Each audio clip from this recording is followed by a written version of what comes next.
қонған кезде не қылғанды ұмытпайық. Шапалақ ұрғанды.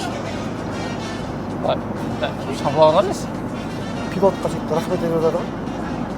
Ол нағыз бір рахмет етемін оған. Сол енді пилот жұмысын істеп жатыр ғой, бірақ енді бізді ұшырып қондырып жатқан пилот емес қой. Бізді ұшырып қондырып жатқан Алла тағала ғой. Әйтпесе Алла қаламаса талай пилоттар өздерінің самолетін қондырамай жатыр ғой. Бірақ сөздің жаны бар, негізі солай ғой. Енді қонғаннан кейін Аллаху акбар деп не қояйық, Аллаға шүкір деп.